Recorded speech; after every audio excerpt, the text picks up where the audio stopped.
guys. So my name is David. And she is pakilala. Akala ko pa sabihin. So my name is David again and her name is Ben. Belle. So ngayon nandito tayo sa The Residences at Commonwealth by Century. So tutur tayo ni Belle kasi siya yung may mas alam. So tara, let's go. Okay, welcome to another condo tour here in the Residences at Commonwealth. So this is a 4.4 hectare project composed of 8 towers named after the Commonwealth Presidents. So kilala niyo ba yung mga Commonwealth Presidents? I-comment niyo below. Hindi nyo kinoment, awain kayo nito. Meron tayong first tower na likod natin is the Quezon North Tower. Okay. So mid-rise buildings lang po ang meron natin. Mga mid-rise buildings po ang meron. Hindi ganong mataas kung ikaw malululain. Yan. May fear of heights ka. Hindi ka matatakot dito kasi mga mid-rise, medium, low to medium rise. So parang hindi ka nga nasa condominium. Yeah. So actually, yung location nito sa Quezon City sa Don Antonio Drive. So actually sa labas ng compound na to, busy street, city.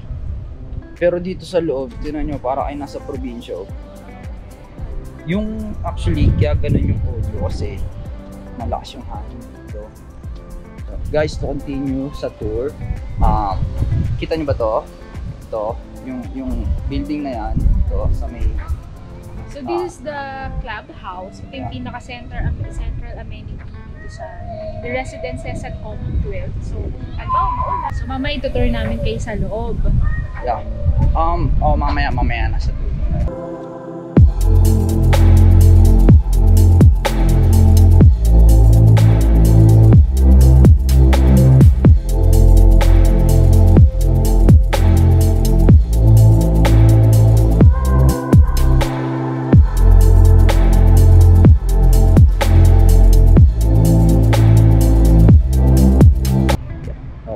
Guys, so nandito tayo ngayon sa may outdoor amenity. Yung part na to is yung sa playground, tapos basketball court, and yung clubhouse, yung dinaanan natin kanina. Yung basketball court na may dadaanan natin. So, tara, let's go. Pakita namin yung pool and yung playground. Actually, di ko lang kita nyo. So, ayan.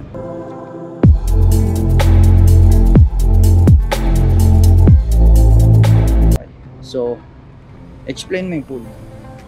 Ayun, yung swimming pool natin dito is 25-meter lap pool. Half size ng Olympic size. So meron tayong kiddie pool, lap pool. So hindi magiging crowded. Dahil malaki yung pool area natin. May lifeguard. May lifeguard, so super safe. Okay, so right now, on the way tayo sa Quezon South. Quezon South. The 8 tower, ito yung pinaka-newest, latest na tower na available sa The Residences sa Commonwealth. So, di ba 8 towers na siya? So, among all 8, ito yung pinaka-bago. So, dito pa meron mga available na units, studio, and 1-bedroom units. Kasi almost sold out na rin kasi lahat dito. So among all 8 towers here in the Residences at Commonwealth, ito lang po ang merong retail areas. Yan, may mga commercial spaces tayo na vacant pa as of the moment at meron din tayong mga ongoing na like convenience store, laundry area. Siyempre essential yung lagi pag ako laundry. Okay, so next, check out na natin yung loob ng towers and pupunta na tayo sa rooms na model unit. Ay mga actual. Okay, sige. So nandito tayo ngayon sa Quezon South Line. Ito may pinakamalaki dati ang mga 8 towers.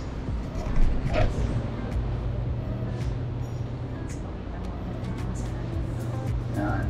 Ganyan po yung katawan namin. Pang bench. Ito may pinakamalaki, pinakamalamig, pinakamaganda. Yeah. Check nyo yung tiles.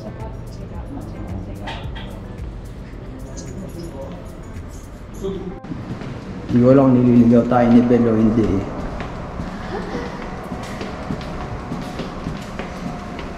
$16.36, so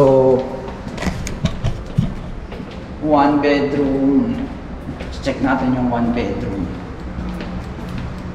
Here.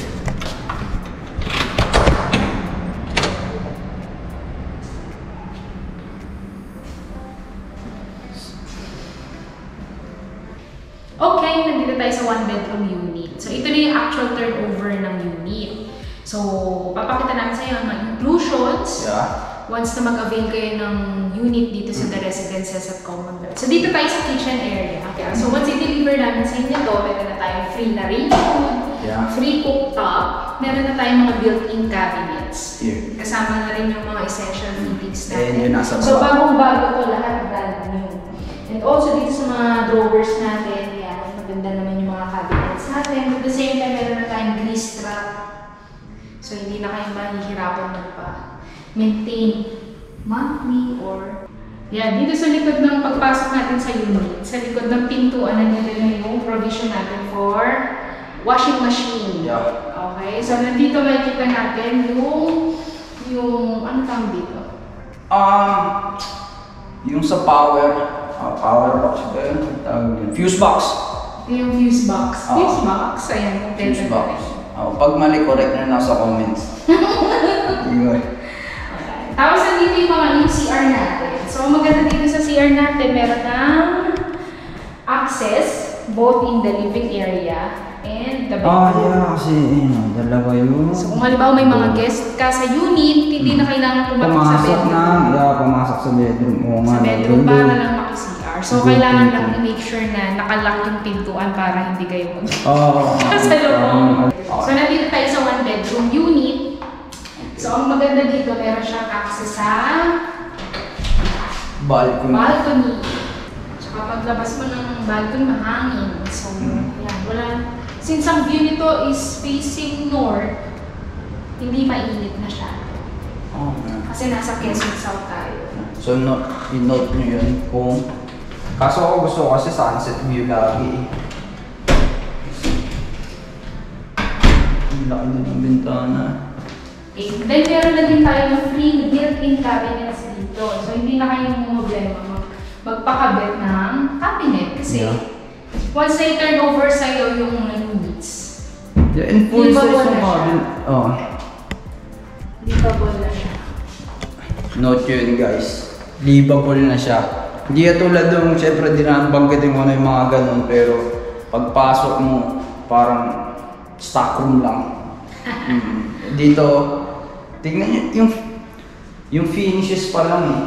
Check nyo to, wait lang. Tingnan nyo yung nandito, sa side ng... Hamba. Yeah. Tingnan yung door. Hindi siya, like door lang na tig 2,000 sa ano. Diba? Meron na siyang accents, may finishing na siya. And yung balcony pala kabilaan. Yan. Yan. Rinig nyo na, lakas ng hangin. Ito yung view. See?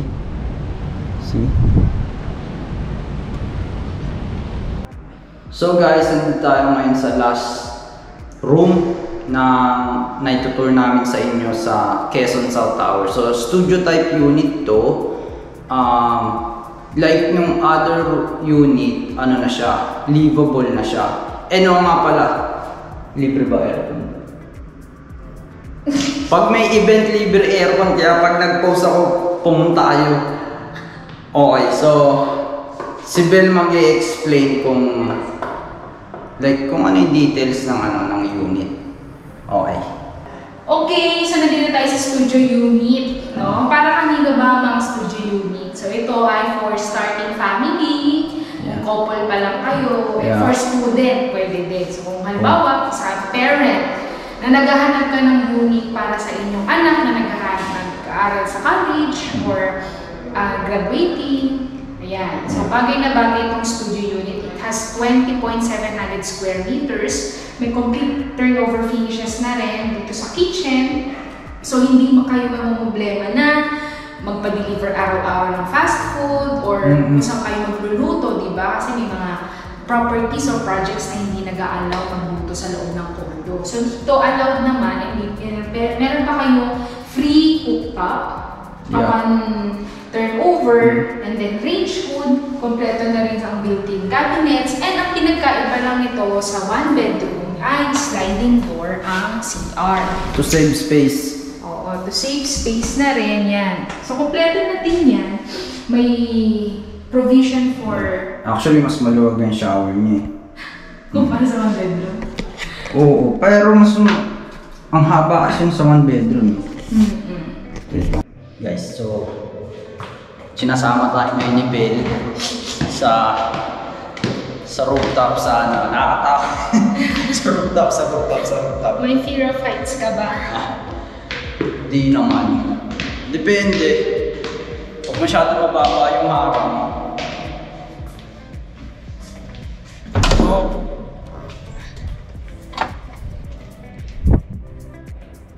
Ay, ang ganda.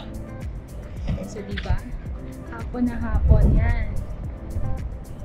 So, dito sa roof deck, makikita natin 360 view ng buong project. So, ang nakikita nyo ngayon ay ang Sierra Madre. Yan. And on the other side, mga exclusive villages. Diyan ang mga nakatira yung mga kilalang artista katulad ni David Buesa. Ayo, gwapo daw yun eh. Walang sumasang-ayon kaysa lang sa akin. Ang ganda ng view dito. Ganda ng view dito. Mainit ng paghapon. Yeah, yun lang. Kapag Okay. gabi. Hintayin nyo mag-sunset. medyo Ayun nga. umaga. Pagka yung ano, no, gabi. Wala kasi akong shades eh. Kaya di ako makamulat. Ay, may golf course pala. Oh.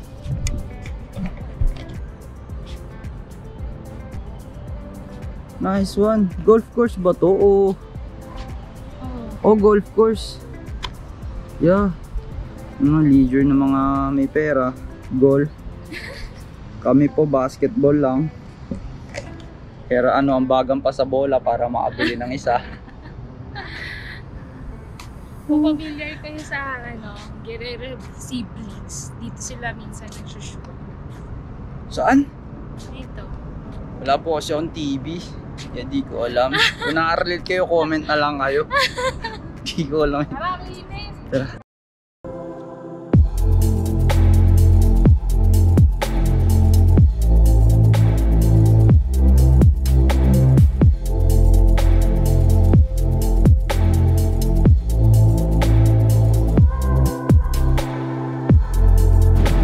Guys, so ito yung isang amenities na skip namin kanina, yung basketball court. So pagka daw nakashoot ng 3 points si Bel, mamimigay daw ng 3,000. Si David. Nakashoot ng tatlo. Pag nakashoot ng tatlo. Ikaw daw si David. Oo. Hindi ko lang. At din yun sa ano, sa pag-art. So ito yung basketball court. So full size court siya. Kita nyo naman well maintained. Diba? So Bel, game. Nasaan na yung 3,000 namin? Ito, 3. Tara.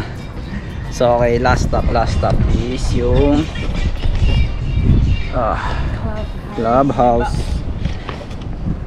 Pakilala namin sa inyo si Ma'am Casey Lynn, boss namin. Okay guys, so nasa loob na tayo ng clubhouse. So yung clubhouse meron siyang 2 floors. Dito muna tayo sa first floor. Tutur tayo ni Bel. Okay, Bel. Guys, maraming kids nga pala sa buong lugar. Kanina nga may naiyak, hindi ko lang nakaranig yun. Kids play area. Indoor. Kids, so ito yung isang part ng clubhouse, yung indoor kids play area. So para siyang daycare na ito maraming, like pakita ko. So meron siyang, may ganito kami guys ng bata ako eh. Oh, hindi ko makalimutan eh. Yan. See? Yan. So, okay, doon na tayo sa next. Ano ba tawag dito? Crash. Crash. French yata yun, search yun na lang. Oh, ito pa pala. Show kitchen. Guys, pustahan tayo. Ito lang ang project na may... Uy, pwede pala buksan yung ilaw. Diba? Tingnan nyo naman, kasama to sa amenities. Papaalam ka lang doon. Diba? Hindi ka magluto rito. Cook show. Wait, may nagtutur. Guys, pakilala namin kayo kay Ma'am Casey. Ayun po si Ma'am Casey. Okay. On to the second floor. Ano laman ito, Ben? Ha? Second floor. Ano nga second floor? Marami kung ikaw ay dito naman creative minds. So meron tayong rock and roll studio kung marunong pamilig sa music. Sinaran.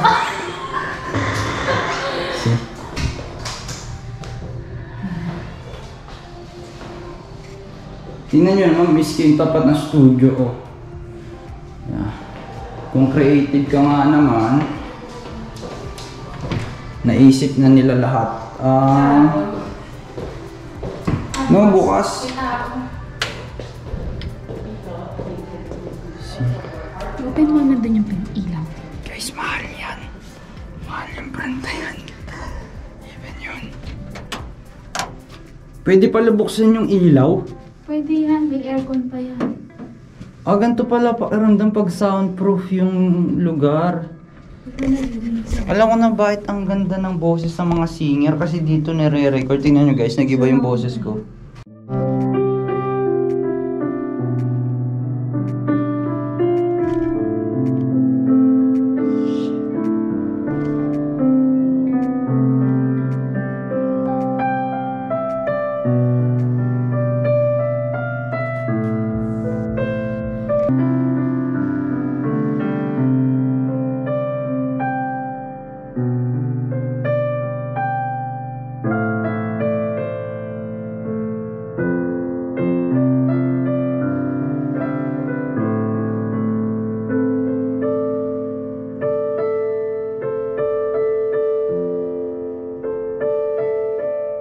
Hindi ko na maalala.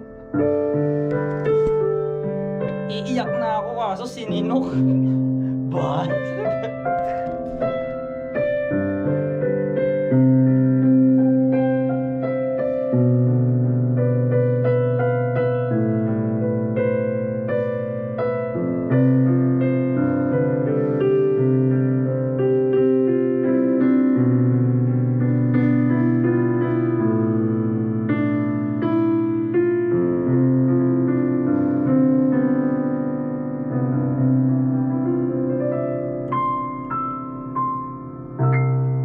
Yes, sir! Yes, sir! Guys, ako lang ba yung naiyak? Na-touch ako eh. Hindi ko yung expect yun eh. Saan tayo? Dito tayo sa second floor ng clubhouse. So kanina pinuntahan natin ang salon and arts room. Dito naman tayo sa fitness gym. And also meron din tayong dances dito sa side. Guys, baka di namin magamit yung content kasi may tao, sorry. So magandaan dito pag unit owner ka, free use of all the amenities. So wala kang babayaran. Yun nga lang, pag gusto mo may instructor, may additional fee. Ay, hindi natin... Wait, lahat? Ayo, ito pala yung the best. This one.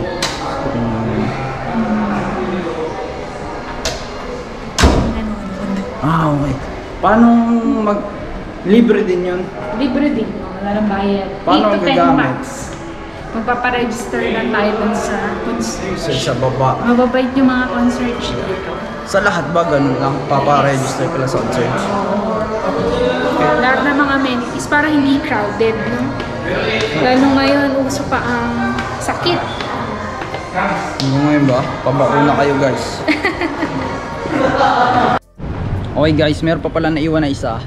So, ito na yung last part ng tour namin. So, yung last na pupuntahan is yoga deck. So, para lang siyang sa open area dito. Nasa ito. See? Pwede ka mag-picnic and everything. Actually, ang daming pwedeng pag-picnican dito. So, ayun nga guys. So, ito na yung last part. So, if nagustuhan nyo yung video, like nyo naman or subscribe or ano, nag-start pa lang kami. So, yun. Thank you for watching. Again, I'm David. This is Bell. Ayun yung magpakilala. So, this is Bell. So, ayun na. Thank you. Thank you so much. Okay. Bye-bye. Guys, sorry. Meron pa pala last. May nakalimutan ako sabihin. So, si Bell na magsasabi. So, eto yun. Bell. Thank you ulit sa panonood nyo ng aming vlog. Yeah. And sana nagustuhan nyo. At kung nagustuhan nyo ang The Residences at Commonwealth, pwede tayong mag-schedule ng viewing para makita nyo actual Yes. ang buong project and also the amenities at saka Yes. mga unit na available. Yes. Nakakapili pa kayo kasi meron na tayong 20 or less than 20 units left dito. Okay, so we are very willing to assist you in your property investment bago matapos ang taon 2023. Yes. So, yung numbers namin and contact, siguro anywhere dito, ilalagay ko dito. Dito. Oh yeah, dito. Di ko alam saan, kung saan kasya. Then, actually guys, lastly, hindi ma-justify na kahit gaano gandang quality ng video yung place. So, maganda puntahan nyo. So, if gusto nyo makita, interested kayo, call nyo na kami dito. Promise, lalagay ko dito. Okay, sige. Ayun lang. Thank you. Thank you Next and time ulit. Merry Christmas! Merry Christmas.